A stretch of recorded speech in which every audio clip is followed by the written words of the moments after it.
Hi, Suhavini. Thank you very much for joining us Hi. here today. Not many people know you, but you run India Cultural Hub. Yes. Talk to us about, yourself. Give us a quick intro about who you are and how India Cultural Hub came into being.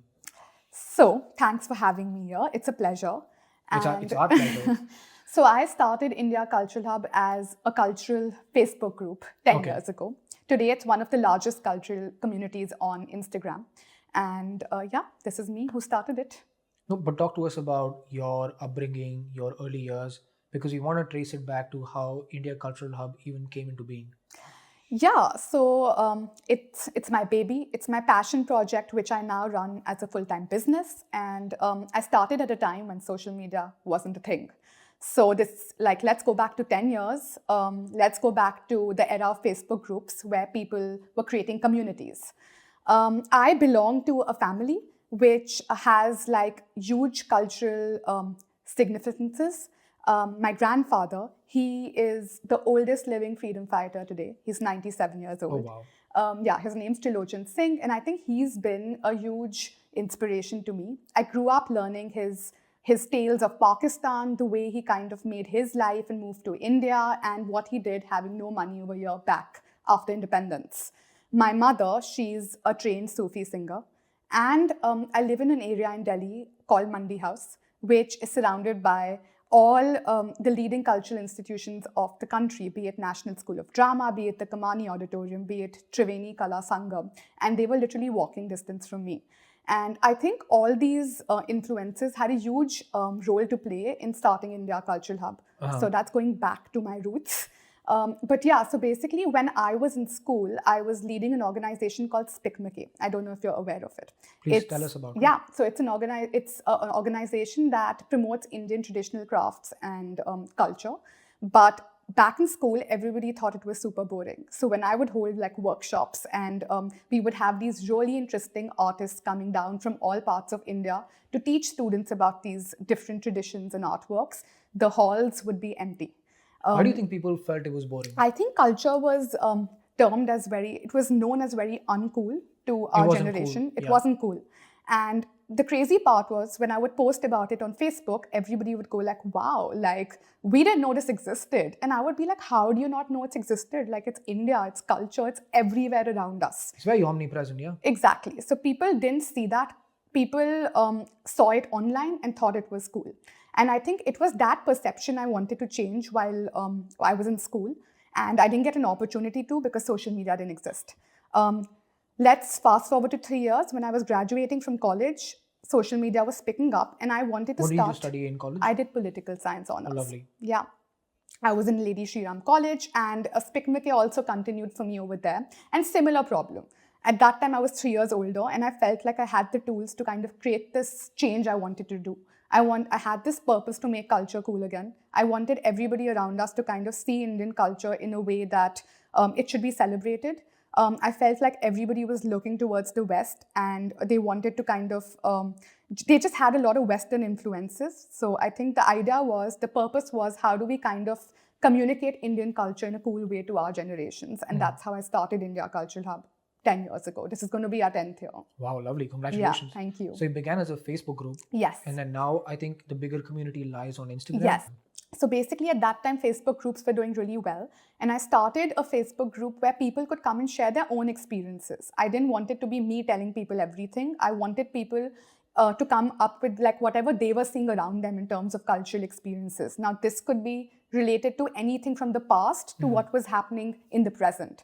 And that is what the vision was. Initially, I didn't want to just keep it like a very boring history textbook because I said that is there in abundance. Yeah. So the idea was to kind of make it immersive where people can engage. And I think that vision I got back when I started. So, and it holds true even today. And which is what I think has really helped the community to stay engaged and be very authentic. So this was the idea I started with. And from Facebook, we went into Instagram. Sorry to cut you off, but I think when I think of Facebook groups, I always felt that this was done with the intention of getting like-minded people together and then they would hold a physical something like an event or whatever. Yeah. Was that also something that you No, did? physical events was really never a part of my agenda. It was always virtual and digital. I think I saw the potential of digital long back. I knew social media is going to explode, so I called it. I was seeing it happen in the West, but I felt like India hadn't tapped into it at all. Was it hard to convince people around you that this is something that has potential and will reach out? 100%. It was one of the earliest challenges I faced. At that time, firstly, nobody paid us. Social media was literally like something people were like, hey, ye kya hai? Why should we pay you for a post? And I remember going into like offices full of 10 people and trying to pitch that, okay, this is content creation and we're going to talk about like your cultural experience or your festival or whatever I was trying to push out. And people were laughing at me. And now 10 years later, and 10 years later, the tables have turned and people are like, oh, please give us a better deal. And like, so yeah, it's a very different story now, like we all know. But 10 years is a very long time of being committed to something and like actually consistently posting and building their audience. So yeah, kudos to you for having done that. Thank you. And I think like being authentic is something which I've really held on to closely. I could have easily shifted away to like package culture in a very like branded way, but I never wanted to get onto that bandwagon. I think the reason why India Cultural Hub has stayed very true to community today and grown in the way it has is because we focused on raw, unfiltered stories. I never believed in getting like whole production teams to like shoot a certain thing I felt like needed to be communicated. And that's what's really worked to kind of create this community today in the way it is. Yeah, I think authentic content is more important now, more so than ever, because now I think everyone is trying to build content, which is why if you're authentic, it sort of already distinguishes you from everyone. How do you differ is literally the question. And what also really helped is that I immersed myself into culture. For me, it wasn't just about reading books or seeing documentaries. It's something very close to my heart. I'm passionate about it. Whoever I speak to, I try and understand not only the what, but the why behind they're doing what they're doing. And that's really helped. I think that's communicated in the kind of content we push out. So you're consistently educating yourself about new things, old things, learning. Yeah, I think culture is immersive and that's the way forward for India too. And I think that's what content creators need to kind of see today to kind of grow in their industries. You mentioned before that this began as a side project for you and then now has become a full-time job. Were you doing something also? No, this was always a full-time job. Okay. I never ventured into anything else. It was February 2015. I had my college final exams coming up. It was 2 a.m. at night. I said I had this hunger for kind of like telling cool stories and I started the Facebook community. I designed the logo and overnight it was live. Within 10 days, we had 10,000 members. Wow. I was sitting at Big Chill within 2 weeks after that with the founder. That was my first ever interview. And I was trying to like understand that what is the Big Chill story? Like how did he make it so cool and why was everybody talking about it? And I felt like that was a part of our culture. Like fine, we're reading and talking about like our historical context and putting it out there. But even something like that, like how do you blend the new and the old? That was like what I really wanted to communicate. And my idea was to kind of reach out to everybody. I didn't want to reach out to like a certain target audience because I thought they would be very disengaged with like history and culture as words. So it was about reaching out to people who don't really have an interest in culture and kind of communicate about our country in a cool way to them. That's, I think, what really resonated with people, and it still does. So now there are a lot of other platforms which have come up which focus on niches, right? Like you have something for art, you have something specifically for history. But how do all of those things come together in one platform? And that's what I created. That's wonderful. I want to know if for someone who just came out of college and has this passion for going on social media and talking about culture, which you mentioned, one, that social media wasn't as big as it is now, and second, that culture wasn't cool as much as it is now. Yeah. So in both those cases, how was it making your family or your peers understand that this is something I'm passionate about, and I probably don't see myself making a lot of money initially, but still want to continue and see where it takes me? I think there's always going to be a lot of external noise, but you have to trust your instinct and you have to be really, really motivated. You need to have the grit. Like these are things you just have to kind of create a career in this industry today. But honestly, don't think too much about like what people are going to say. Like take out a camera and shoot and put it out there. And now there are a lot of features where there's trial features which social media platforms have put out, where you don't have to really worry about what people will say and if your content is going to look good. If you feel like you believe in a certain piece and you believe in a purpose, just shoot and put it out there, and it'll go to random people who'll actually like your content. There's an audience for everybody today. So I don't think you need to really think about that external noise. Since you've joined Instagram, or India Cultural Hub has become a big Instagram sensation, you've seen the phases of course, the 5 or 6 logo changes that the app has gone through. It starting promoting more reels than static posts. Your audience Sorry also. to cut you out there, but the crazy change I've seen now is that static posts are back. In fact, carousel posts are now getting more engagement than reels. I agree. We've been posting. I started doing a series on talking about culture, but more so related to the brand. And we were doing videos before. Yeah. And I recently did a post talking about something that we can circle back on about these chairs. Yeah. The Corbusier Peer Generate Chandigarh chairs. Yeah. And the post had almost 300 shares. Yeah. Which you usually get on a reel, but I think it's always switching back. It's switching, and I think somewhere they're also seeing all the social media platforms are seeing that a lot of people are now coming with full production teams to create content, and that was never the intention of social media. Social media meant that a single person can reach out whatever he wanted to the world. So I think going back to that purpose is very important. Yeah. And in terms of carousel posts, it's literally just putting your story out there. You don't really need big teams to kind of communicate that. So I think that's a really good move. But also you need a larger attention span to sort of go through all those content to read it up. Whereas reel, it just becomes easily consumable. Yeah, it's engaging, so for sure. That's the part that I feel will be hard to bridge. So you have to balance it out. Yeah. That's what I've seen through my experience. You have to constantly adapt. That's one thing which is going to keep you going and move forward. Adaptability. And you've shown that in terms of scaling from a 0 to about 750K. 750, yeah, exactly. My really exciting moment was when I had Sylvie from Emily in Paris share a lot of our cultural content. Wow. And it's a show which I really binge watched in COVID. So it was really cool because suddenly I'm like, wait, this person's familiar, and I keep track of whoever's sharing what. Like, I think you have to be on top of your game. You cannot kind of trust your teams to like see and share things. Like, that's helped me as a founder and growing this community. So I see that Sylvie's from Emily in Paris has shared all our posts, and it's getting communicated to the whole world. What was the first post that she had shared, if you remember? I don't really remember, but it was something related to food. I think Indian food is something which everybody like kind of relates to and wants to talk about. So yeah, she had shared something related to food in Lucknow, which we had shared some interesting story about. And it was viral, and like all these Netflix stars were sharing it. And I said, wow, like people really want to know more and more about our culture. So moments like these are very motivating. I think globally now I'm seeing a big shift in India being recognized as a brand, as a culture that really has a lot of value. Of course, as a culture, I think we've always had value, but it never was acknowledged as much as it is now. And it's a brilliant time to be someone who talks about Indian culture now, because your audience is really growing by the day. Yeah, no, 100%. And all eyes on India. There's so many platforms which have come up which are now getting our artisans to the forefront at the click of a button.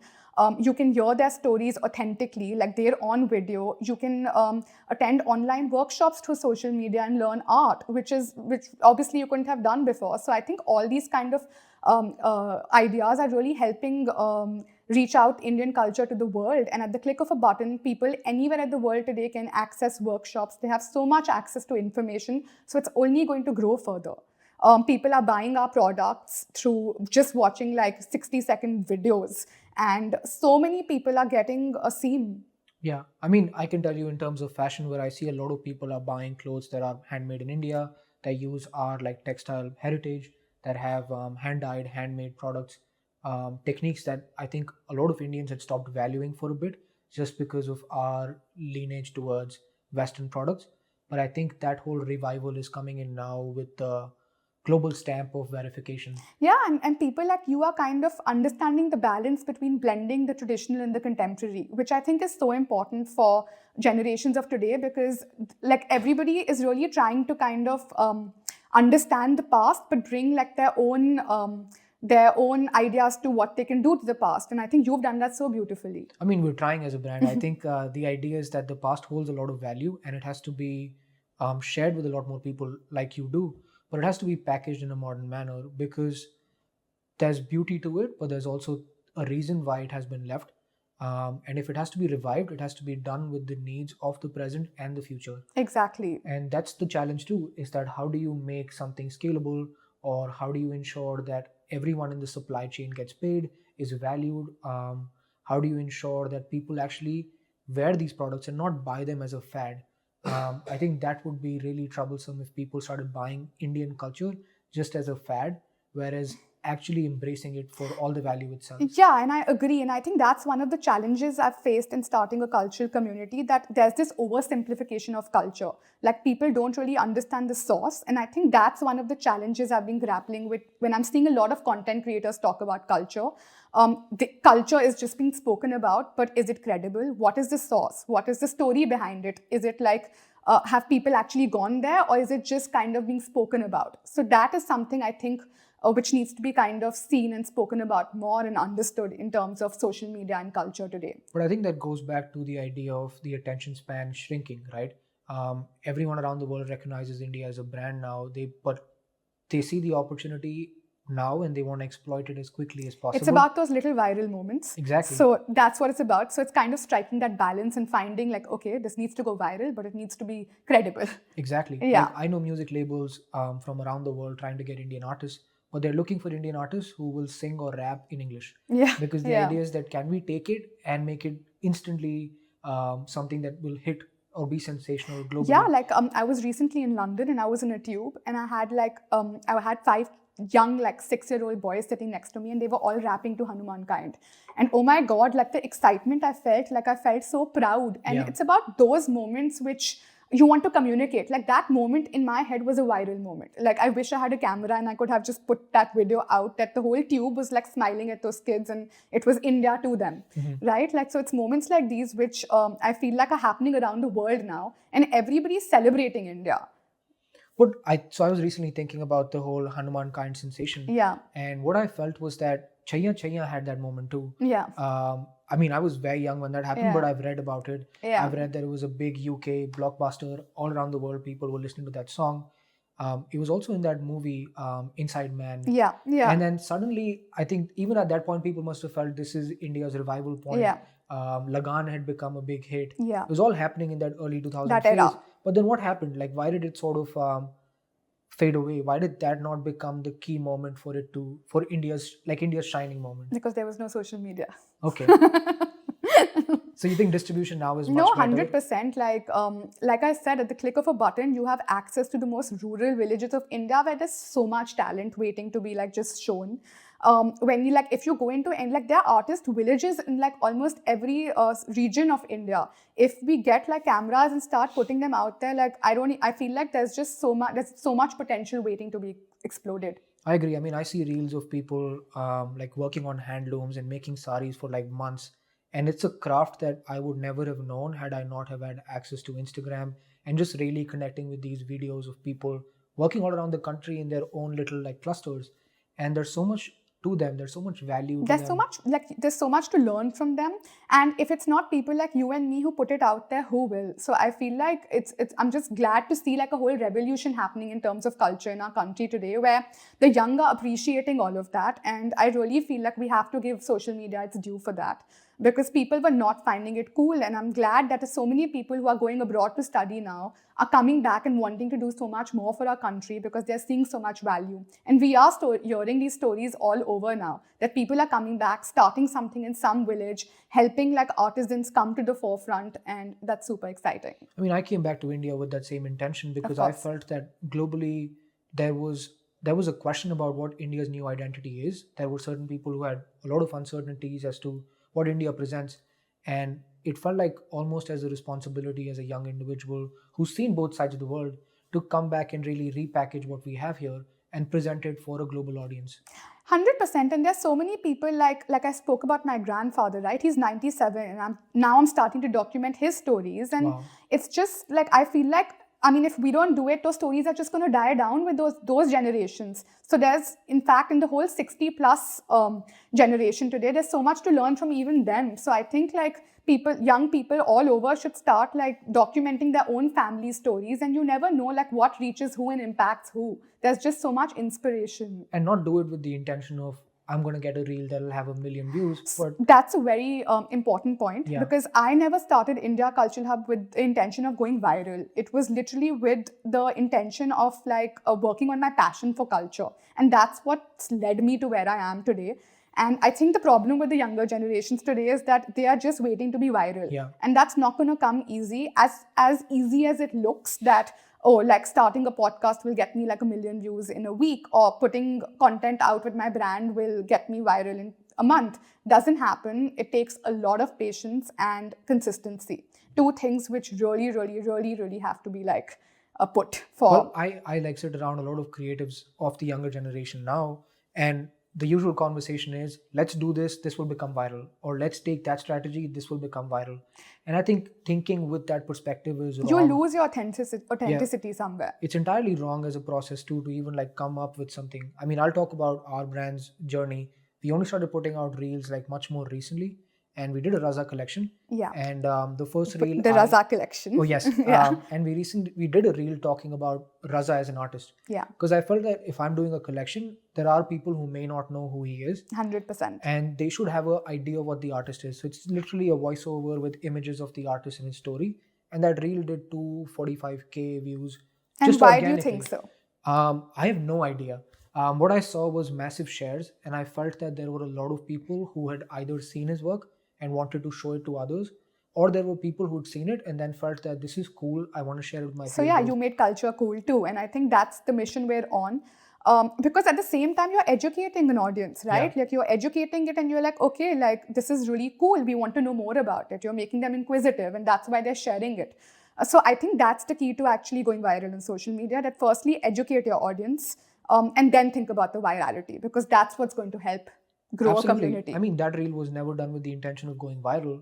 And also surprisingly, it was 4% international audience, 96% Raza, Indian. in fact, is a very known figure internationally, and I feel like that's why that would have really done well. But that's what I was surprised by. I Yeah. thought more people would share it internationally than in India, but it was 96% domestic audience. And it felt like a great moment for me and the brand. To understand that, Yeah. okay, there's so much potential more to focus on like hidden Indian gems, known Indian gems, and get them and tie them together. Yeah, and there's an audience for it. Like people want to hear these stories. I mean, of course, your whole profile and what you've built is a testament to it. But to do it as a brand that sells product and then links it to those stories. Yeah, I think that's such an innovative and interesting idea. And coming to art, even with my platform, I wanted to focus on like really established artists and younger artists who kind of give India a new lens. And I wanted to look at the way they were looking at India in a contemporary manner. So a lot of like the artists and artworks we share kind of communicate this bridge between the traditional and the contemporary. And that really resonates with the generations of today. And I, like you, didn't imagine that. So this snowball effect started happening when I would be sharing like certain artists I really resonated with when they were discovering India in their way. And it became viral. So I feel like people really are liking to see this connect between the traditional and the contemporary and everything through a new lens, but tying it back to our roots. Well, my entire notion of actually celebrating Indian artists was that whenever you travel abroad, right, every nationality, every individual will try to go to the Louvre, get a picture of the Mona Lisa, or go to a Met and put a picture on the stairs just because that is certified as cool. Cool, yeah. But I think what really is cool is the art that is in there. And I would go into these museums searching for Indian artists, and I would find them, but I always felt, why did I not know of them before? Or why do my peers never talk about it? Everyone's heard about Da Vinci, everyone's heard about Monet. People all around the world have Van Gogh mobile cases, tote bags. But why is a Raza not celebrated when he was appreciated by a Van Gogh or a Van Gogh? And half the people don't even know that. So are we like, these are the interesting facts we want to communicate to people so that they understand why it's cool. Yeah, I mean, you could go either ways. You could either be the person who's very angry and upset and just starts venting that nobody knows, nobody cares. Or you do something about it. You could be the Anurag Kashyap of the creative industry and say, nobody cares about anything, I'm moving out, I don't want to live here. Or you could take the other route, which is, let me educate people. Let me try my best to spread this information, and hopefully certain people will resonate and they'll care about it. Exactly. And I think that's internationally, but even domestically, there's so much around us. There's so much beauty in every corner.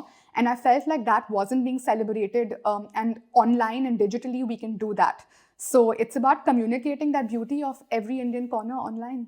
So I want to understand that now that you've scaled up to a point where Yeah. you have a much larger audience, you must have begun with celebrating artists that were much widely known but not talked about more so. But has that shifted now to talking about artists that don't have that same credibility or Visibility. that same visibility and sort of putting them on your platform and ensuring that they get to resonate with the right audience? I think I've been doing that since day one, and that was a vision I had initially itself. I wanted to talk about established artists as well as like hidden gems which people don't really know about. And I've got both of them on board. And of course, established artists, a lot of people know about, but it's actually the stories of people from Indian villages and these beautiful artisans we've got online, which have actually like been spoken about, got viral and done really well. And I think it's about creating an emotional connect with your audience, which we've been able to do beautifully. It's we didn't package them to make it seem viral. We literally, if they were talking in a certain language, which was their own local language, we Yeah. didn't shift it around. We let them be like their most raw, authentic self, and that people really connected with. And I think that's what's happening online now. People are liking to see like the real stories come out rather than showing that what's like plastic.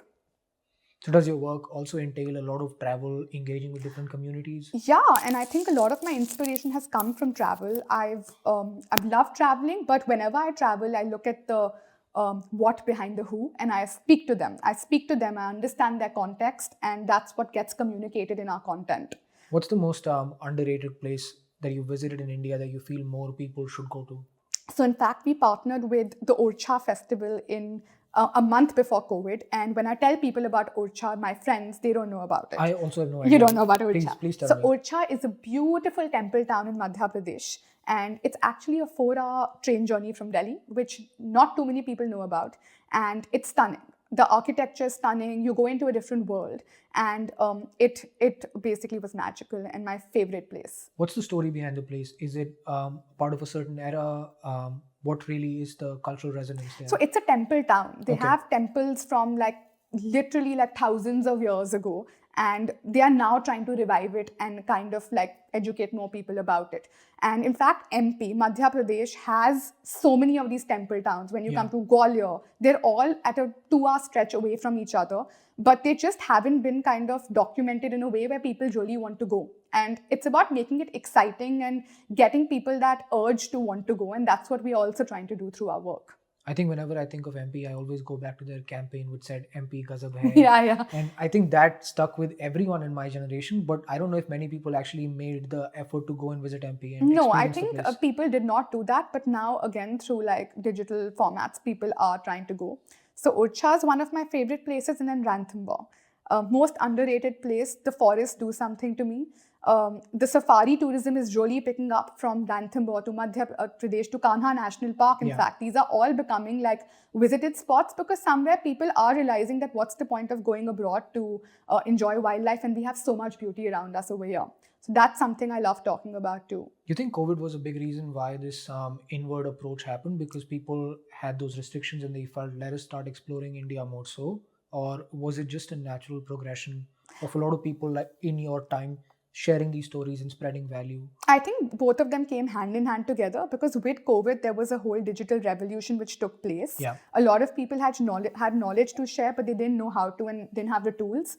But COVID made everything easier. Like everybody became a content creator sitting in their beds.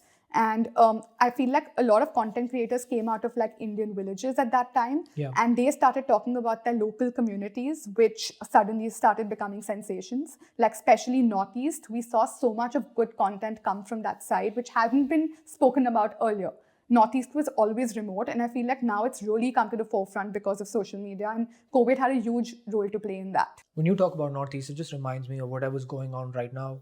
Um, in your platform, has there ever been a point where you sort of have to walk the thin line between spreading information and also dealing with the with the politics of what is Yeah. happening in that geopolitical location? I've dealt a lot with the politics of social media, in fact, and I've been very, very firm about like the boundaries I don't want to cross in terms of cultural content. So it's all about sharing the beauty. When it crosses that line coming to like political aspects, I have to draw a strong boundary and not go towards that. So I keep it to telling stories. I keep it to kind of just talking about the beauty and the cultural nuances of the place. But politics is something I just don't want to get into.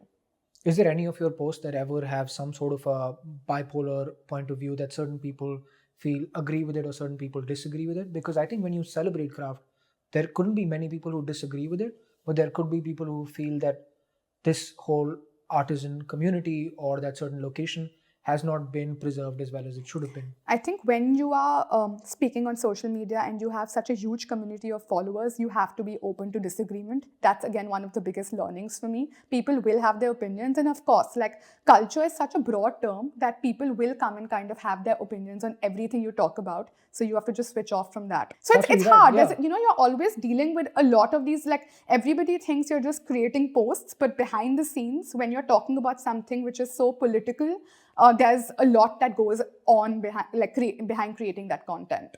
Talk to us about a day in your life. Let's see what happens really behind the scenes. What do you do every day?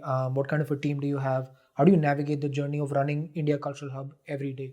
So when I started, it was about me physically being present at a lot of art exhibitions, going to a lot of events, traveling across India to a lot of festivals. In fact, one of the inspirations for me for starting was Jashn-e-Ekta, which is now the world's largest Urdu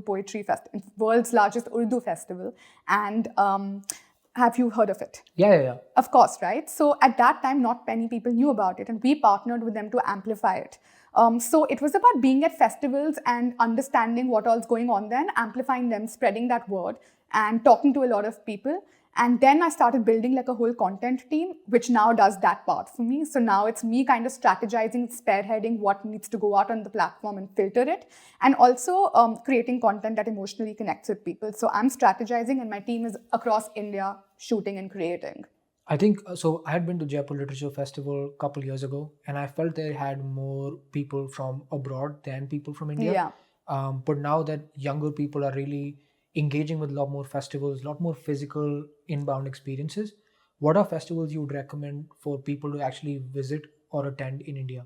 I think it's a very interesting topic for me because I love festivals, and I think the festival and physical experience space is just going to grow in India. And for culture and for fashion brands, in fact, it's something which goes hand in hand now. Like I think instead of just being digital for fashion brands, there's so much immersive experiences you can get into, and then that's tying into festivals. So I think I love traveling across India for festivals. I've done a lot of them. Orchha Festival in Madhya Pradesh was something which was so interesting. There's Jashn-e-Ekta in Delhi. There's the Jaipur Literature Festival in Jaipur, which you're talking about. There's the Mehrangarh Fort Festival, which happens in Jodhpur, which is all about folk music. There's in Benares right now, there's the Kabira Festival, which has started, which talks about Kabir's dohas. Wow. I've been going there for the past 3 years, and they literally have livened up the ghats of Benares with music. And because Kabir was from Benares and he used to recite his dohas over there, so they literally like kind of make you live that experience. And I think there's so much potential for all of this now because our generations are looking to immerse themselves into experiences. And I think for all kinds of brands too, it's about building these experiences for people to kind of put out the word. I 100% agree. I also think being at physical experiences really elevates your connection to that person or that art form. I mean, Yeah. even when you go to a concert and you see an artist perform that you've heard online for a long time, it just elevates your connection to them. Yeah. And then you talk about it more passionately, you spread that word more passionately. And we need more people to spread the word about Indian cultural things more so than ever before. Yeah, and I think that's the space I'm evolving with India Cultural Hub. It's about creating these experiences for people where they can come and live in the culture. And how do you kind of make them experience the old in a contemporary way in a physical space? That's what I'm looking to create with like different tourism boards now and kind of make them relive the past. In fact, like coming to my head is the example of the Van Gogh immersive experience, which became a fad. Yeah. But initially I wanted to bring something like that in a very Indian cultural context to India. Like we have so many artists, why can't we create that experience with like a kalamkari artist and communicate it to people and show them? And I think that is the next step. I can already see the government's taking initiatives now, like at the National Museum, to create these kind of experiences. So I think the museum culture, all of that has so much potential to show these to people now. I absolutely agree. One of the first T-shirts or products that we made was a T-shirt with Amrita Shergill on it, and the idea was that wear it on your chest. Show pride in the culture that we have. We don't, of course, there's beauty to a Van Gogh or a Monet, but there's also beauty to artists that have come from our country. And I resonate with Amrita more so because she actually was not in India for a while and came back because she said Picasso, Burak, all of these people can have Europe, but India belongs only to me. And then she would that's a come very and like interesting line. sit down with like people just around villages and would give them 2 rupees or 3 rupees to sit down, and she would just paint a portrait of them. And I think all those expressions need to find a resonance amongst our people now. And an outlet. And I think we have the tools now, so now better than ever. Yeah, like why a Van Gogh experience when you can have an Amrita Shergill experience or a Raza experience I or love a it. Kalamkari experience. Exactly. And like Patichitra artists, like that's an art form I really like fondly love personally. And like I'm planning to hold workshops now. In fact, we held an online workshop and we had 500 people wanting to Wow. kind of pay up like in one day to join it from around the world. This was all digitally. And that shows me like the potential of what we have in our hand right now. And it's not, I mean, it's about branding Indian culture to the world and actually helping artisans as a byproduct of that. Well, you talk a lot about doing these things out of the passion that you have, but what has your evolution been as a consumer in terms of your journey with Indian art, Indian fashion, Indian textiles? How has that journey been from understanding, consuming, and then sharing that with the world? So, like any girl, Indian wear is something very close to my heart. And I feel like traditional Indian clothes are like a canvas of our culture. Like every city we go to celebrates the region through its clothes. I think if you think of Banarasi weaves today, there's so much that goes behind it when you look at a sari. You instantly think of the ghats. And I think that story is what I wanted to communicate to my audience through my community. So, for example, if I was in Banaras, I actually went to the weavers. I spoke to them, and then I spoke about what the fabric was. It wasn't just showing like a product. And I think that is what people are wanting to consume today and see on social media. Nobody just wants to see a shoot of somebody wearing a beautiful sari, but people want to know the what and why behind it. And I think that's what we've effectively done through our content. We've spoken to different weavers personally, we've documented their journeys and shown the process of how fabrics are made today. So people actually know what they're consuming. And I think that's really done well. And I think a lot of brands today are following that process now to kind of sell their products, and it's making consumers much more aware. 100%. My entire problem with making saris or making traditional Indian clothing was that when I wanted to learn about fashion, I took a summer course at RISD. And usually, fashion it begins with a mood board. So, my mood board was entirely black and white images, and it had a black bindu in the middle because I wanted to make spherical garments. And black is a color that I wear all the time just because I saw my dad wearing it every day Yeah. to work. Um, so, it became ingrained in me. And the lady who was taking our course at RISD said, "Why do you have a black mood board? You're from India. Your collection should be very vibrant. Make a sari. Why don't you have a sari? Make a sari. Make a sari." And in my head, it just became sort of like a revolt nature that I'm never going to make a sari because it feels like everyone around the world expects Indians to make a sari, to wear a sari. And though there is a lot to be done with that art form as well, I felt that there is something beautiful in mixing the two things together. So one of the first garments we made out of my first collection was these drape trousers that mimic the silhouette of a dhoti, but it's much more formed. So it has pockets, it has a waistband, it has structure which a regular denim would have. So it's much more functional that Yeah. you can wear it to work every day, but it still has the fluttering silhouette of what a dhoti does, because I don't think a dhoti now has a place in our everyday lives where you're trying to go to work and it's just mismanaged, it's all over the place, and you're trying to tie it up and sort of be comfortable in it.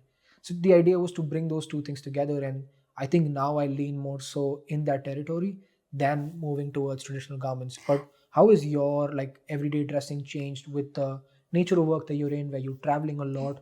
Do you find comfort in Indian clothes? Do you find comfort in something that lies within them, or entirely Western garments?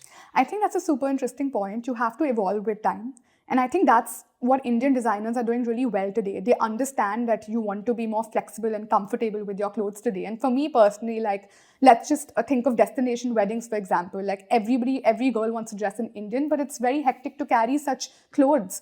So I think the way a lot of the designers have reinvented the sari with like stitched saris, for example, is something which I personally love, because I love Indian wear, but I find it too much to tie one when you don't have too much time.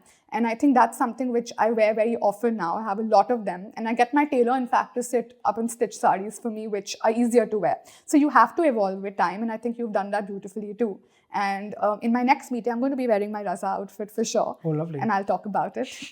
Thank you. Thank you very much. Like I said, I think when you operate in that bubble, when you meet people who, let's say, know about artists, who know about textile, and usually I see there's a lot of overlap. If someone is into textiles, they'll know a lot about artists. If someone is into a lot of going to art galleries, they would know about textiles. So I think usually it's like one sphere where, let's say, someone is very passionate about Indian films. They go to a lot of Indian film festivals. So they will know about what Bandhani is, they'll know what Chanderi is. So I think that whole community loves it. But then that community also has a lot many options. And sometimes I think with fashion, certain people care more about the product, certain people care more about the story, certain people care more about the brand. Yeah. But So you have to reach out to everyone. everybody. And that is what, like, even I'm trying to do through India Cultural Hub. I didn't want to stick to a niche. Like, how do you communicate to everybody who's interested in culture but doesn't know too much about anything, right? Yeah. I think what I have experienced is that at large, fashion really boils down to what a garment does to you, how you look in it, how you feel in it, and how other people also perceive you. And I think as a country, or as people who have just started consuming fashion or understanding what fashion as an art form means, we still rely on the social cues. Like you'll see on an average day, people would wear t shirts that have a brand flashing on it because that's a social cue that I can afford to have a brand like this. That's my social status. I think we are now living in times where we've replaced the caste system with the class system, where it's more about I drive an XYZ car, I speak with an accent, I dine at these places, I vacation here, I wear these brands. And that's what the communication goes across, is that understand me from my outer appearance, that this is what my Who am I status inwards doesn't exist. doesn't exist. I think that is coming now, where people are caring more so about finding themselves, and then those people start latching on to brands like ours, where we're trying to create a very unique expression that is truly Indian, but also resonates with modern sensibilities. So it's a fine line where we'll do a collection and we'll talk about it'll be about an artist, but we'll also try to make garments that an average person can look at without knowing the story and still think that that will look good on me. I get that, but I also feel like the whole fashion industry is very overpopulated right now in terms of the homegrown brands. Yeah. And it's very hard to stand out. So how do you stand out, right? And I feel like at least this is a very good way of kind of communicating your brand to people, because they will instantly think of like an artist behind like the inspiration of what they're wearing. Otherwise, it's so chaotic today in terms of like the different brands. I agree. It creates a big differentiation, but I also see it sometimes as a challenge, because a lot of people will feel that their clothing is too artistic for me. I personally may not want something like that. I get that. It's just that when you have to kind of think of like a homegrown brand, it's like I was talking to a friend yesterday and she was like, we have to go somewhere, where do I shop from? Instantly, no matter how many homegrown brands we've been exposed to, it was still like a Zara or H&M, right? Absolutely. And we've actually had a whole discussion over this for half an hour, and I was like, actually, like now when I think of it, you still have those skeptical mindsets around like homegrown Indian brands, and that's the stereotype we have to break. I think what also is a problem is that our distribution, where a lot of these homegrown brands like us, because of our cost restraints, because we're so small as businesses, we don't have offline outlets, we don't have that ease of access. A lot of us also struggle with delivery timelines. For example, you'll order from us and it may take 6 days or 7 days, whereas a Zara may deliver in 2 days. You can also walk into a Zara store, try different garments. So these are the challenges, but it's also about how do you make it innovative and tell your story. And instantly, I feel like just coming to my mind, if a brand like yours now has created a whole line inspired by Raza. If you do like an exhibition at a Bikaner house in Delhi and actually do like a talk with somebody who can talk about the whole the history behind the artist and communicate it, I think that would be like such a winning strategy. I agree with you, and I've been thinking about it. So our new collection is inspired by this artist named Zarina. I don't know if you've heard Yeah, of of her. course. Famous Indian Yeah, printmaker. So that's yeah. what I'm wearing right Oh, now. lovely. It actually comes out on Thursday, and the idea was to do an event where we bring in certain people who can talk about Zarina. We put her artworks and our clothing in the same space. Yeah. Zarina's art is block printing. So we've done block printing on garments, and we've used natural dyes, hand embroideries. We worked with artisans in Bagru. So we've tied in all those influences together.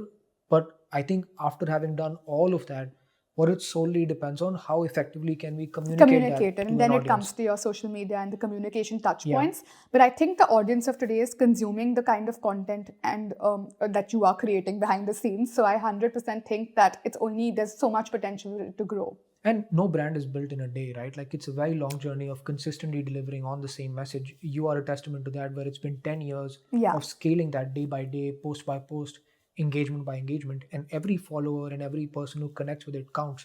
So it's really just doing things consistently and bringing the right audience in. Yeah. But it's very exciting to be in this space. I think for anyone who wants to communicate Indian values and do it through products, it's a very great space to be in because a lot more people care about it now than ever before. I see, like, whenever you see these A2 Desi cow ghee, people selling, candles made from Indian scents, it's so cool because I think all of these elements need to find a space in all of our homes. Like, we need to get rid of the diptychs and the Joe Malones of the world and really buy our own So in culture. fact, my one of the ideas I'm currently working on is to launch like our own ittar products from UP. Yeah. That's just because the story personally connected to me so well, and I feel like everybody looks at India for fragrances, and that's something which people want to buy right now. And the story is just beautiful when you go back on the first smell of rain. That scent is something which appeals to everybody, and I feel like you package in a bottle, it has a beautiful story to tell. It's going to be like a bestseller. No, absolutely agreed. I think so. I know someone from UP who's also doing it, and they've been doing it for a while. And they used to be manufacturers supplying to a lot of international brands. And the younger kids came from abroad. Yeah, They yeah. realized that why are we buying a YSL fragrance that we're making in India? They're using our scent, our fragrance, and then packaging it for a global audience. But why not do it for the Indian consumer? But I think when it all boils down to is the price of it. I see a lot of my friends walking into a store and they'll see a homegrown fragrance and an international fragrance and they'll say 7,000 for this and 6,500 for a Dior. So why? Why not a Dior and why not this? I think it'll take a little more time for people to understand the why behind it, but we're not too far away from that. I feel like in another 10 years, we're already halfway there, where all eyes are on India. But in another 10 years, I feel like everybody is going to be buying Indian products and seeing the value in it. It's just about communicating that value properly. So you talk about 10 years being as a time frame where India will really scale its global presence. What do you have in mind for the next 10 years for India Cultural Hub? There are a couple of things, but currently I'm working on building some IPs for us where we are going to be doing travel shows across the country and getting the raw, unfiltered stories in a much more like a longer format out there. We're looking to expand to YouTube and have our own shows. So that's something I'm working on, and then products. So that's something which would excite you too. How lovely. Yeah. Well, we know a lot about your work now, and it seems to be that you are very, very occupied and busy with what you do. What do you do for fun outside of India Cultural Hub? I am a workout addict. I feel like I can keep attending classes if you keep giving them to me. So fitness is something very close to my heart. I used to be a national level swimmer, so that's never left me. I've recently got into yoga, so you'll find me looking for the next best fitness class around me. How's your experience been with yoga?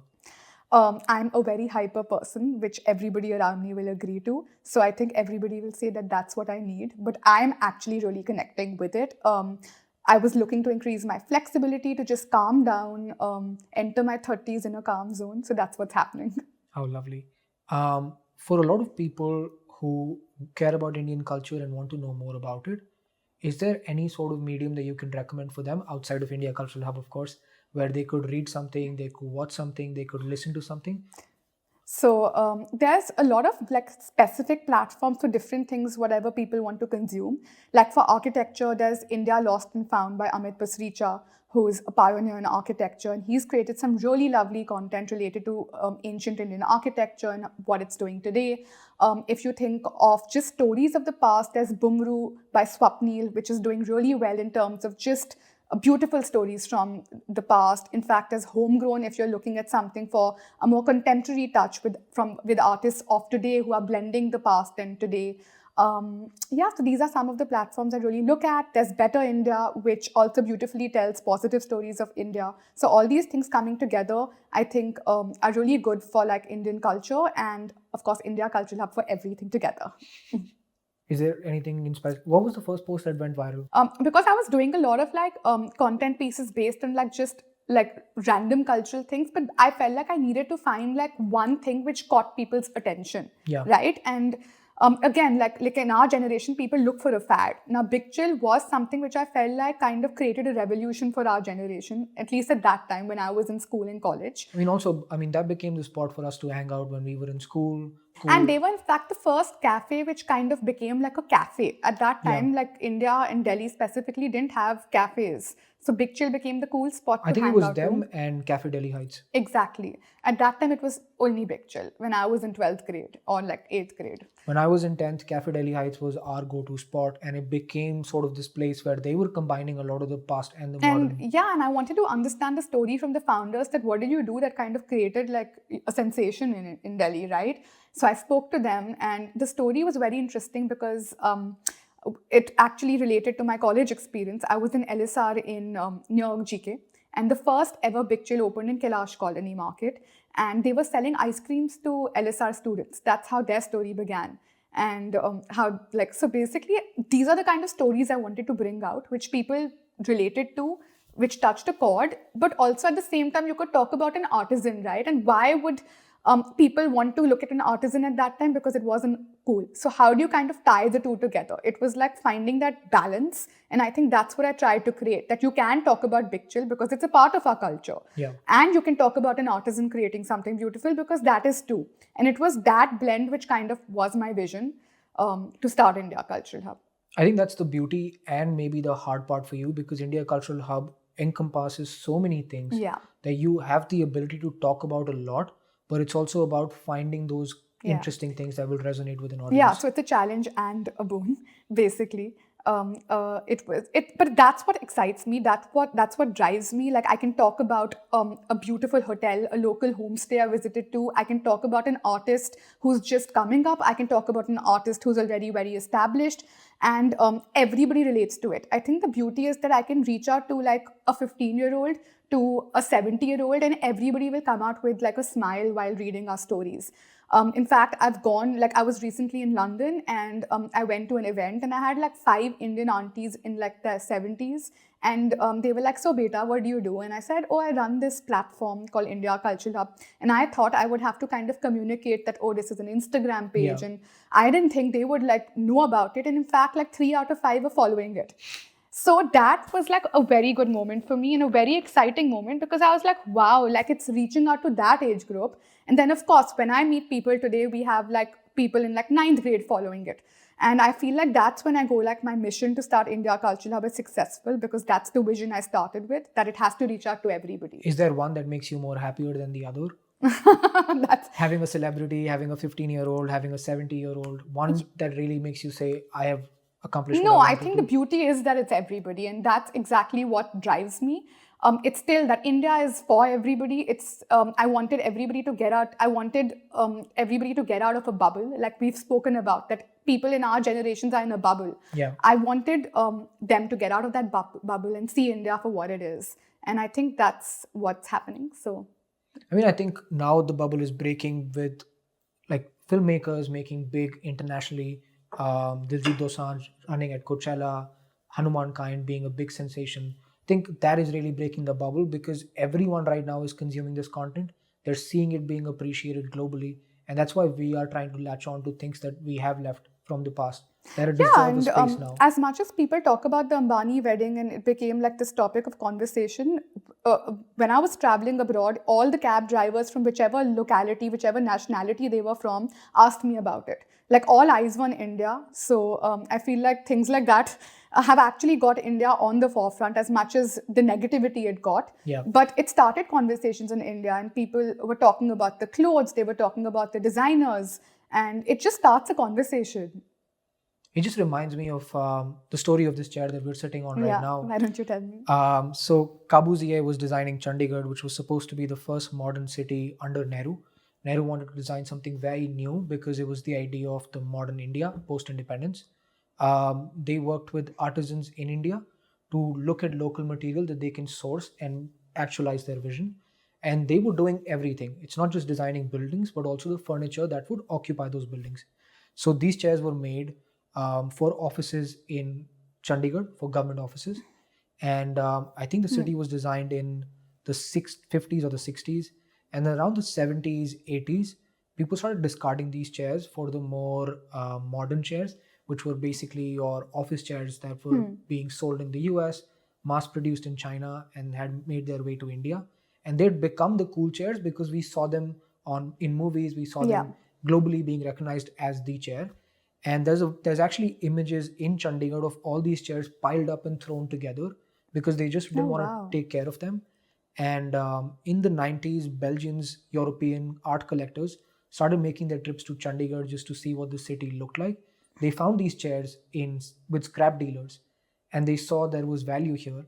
So they bought them literally for rupees, like 1 rupee, Wow. ₹2 a chair, got them sent to Europe, got them reworked, and then sold them at an auction for about 11,000 a chair, went up to 40,000 a chair. And these are original Le Corbusier chairs. And I think they landed in the Kardashian home with No Kanye West and way. Kim Kardashian sort of sitting on these chairs. And they would talk a lot about Le Corbusier or Chandigarh. I hope they know the story behind them. I don't think they know the part where they were discarded. They just know the part that they came from that Okay, era, as because longevity. that's what the art historians or collectors also branded them as that these are remodeled chairs from that era. And I think Kanye West at that time was making Yeezus, which was inspired from Corbusier, and he bought these chairs, he bought those lamps, and he talked about Chandigarh being a certain city. And that's when people started seeing these chairs in these houses, which we were then sort of fascinated by.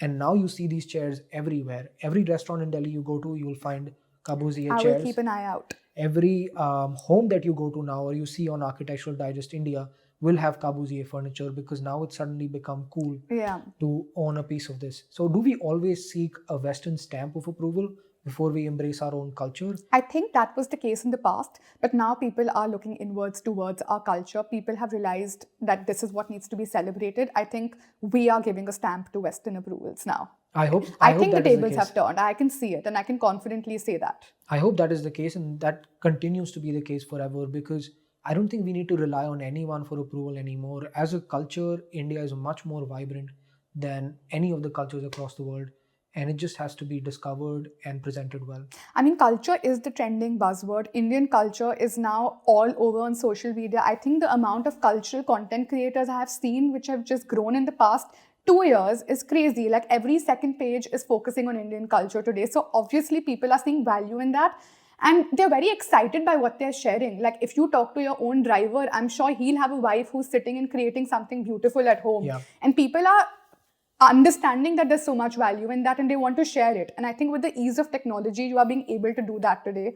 So I think it's beautiful. Like I'm just so excited to see where like our stories are going and what impact they have. And thank you for those efforts of actually pushing culture and making it cool. I think it'd be safe to say that you're the mother of cultural distribution Mother of cultural distribution. when Yeah, it comes I to love that social media word. outlets. I think India Cultural Hub has sort of driven that whole change. And thank you very much for your consistent efforts. And thank you for joining us here today and sharing your story. Yeah, no, this was really insightful for me too. So thank you for having me.